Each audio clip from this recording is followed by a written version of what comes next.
Mahkamah Konstitusi menjadi korban dari permainan dinasti politik ini. Sehingga kita tarik dia sebagai turut tergugat supaya dia bisa berbicara juga di peradilan nanti. Terdaftar di Pengadilan Tata Usaha Negara dari tim Demokrasi Indonesia dan Perkat Nusantara.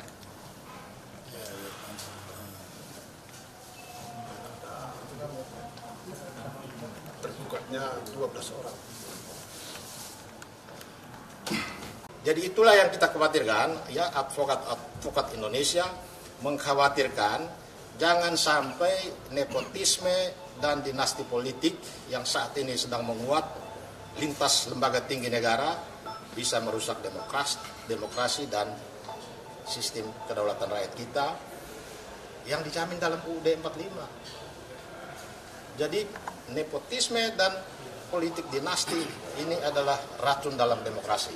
Itulah yang membuat kita sekarang ini mengajukan gugatan ke Pengadilan Tata Usaha Negara sebagai perbuatan melanggar hukum yang dilakukan oleh pejabat pemerintah dan badan-badan pemerintah.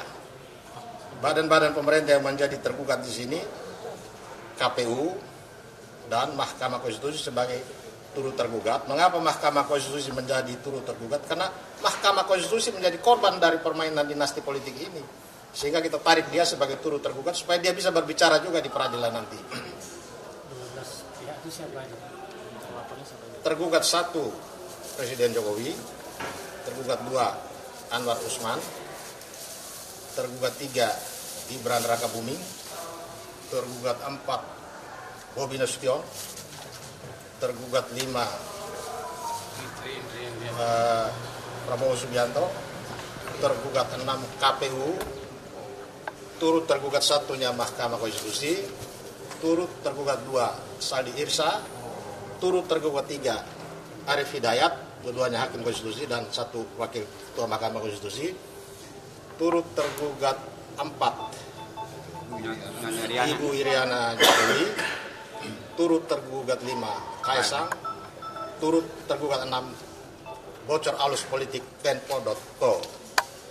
Mengapa Tempo.co kita tarik menjadi pihak dalam perkara ini? Bukan karena Tempo.co bersalah, tapi Tempo.co secara berturut-turut mengungkap bagaimana dinasti politik, nepotisme bermula dari Solo. Itu kata Tempo.co. Semuanya bermula dari Solo.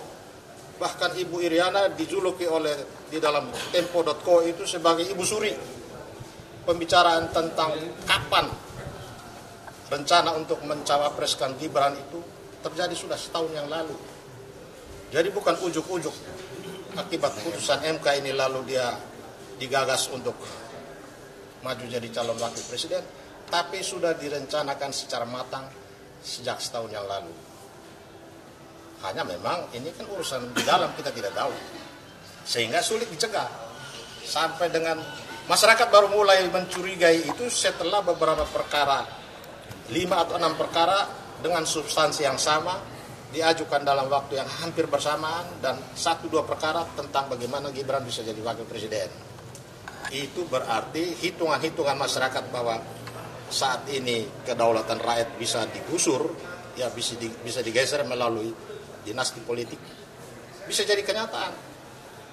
Sekalipun hasil pemilu memenangkan misalnya Anies Baswedan, paket 01 dinyatakan menang, kemudian paket lain menggugat ke Mahkamah Konstitusi, ini tidak menjamin bahwa kemenangan melalui hasil pemilu itu bisa dijamin akan menang terus di Mahkamah Konstitusi, karena Mahkamah Konstitusi punya wewenang untuk membatalkan.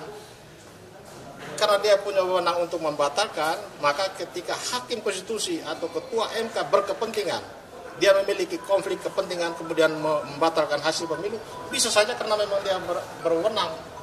Sehingga undang-undang dari sejak lama mewanti-wanti tidak boleh hakim itu punya kepentingan baik karena hubungan keluarga, hubungan pertemanan atau hubungan kerja ikut mengadili perkara.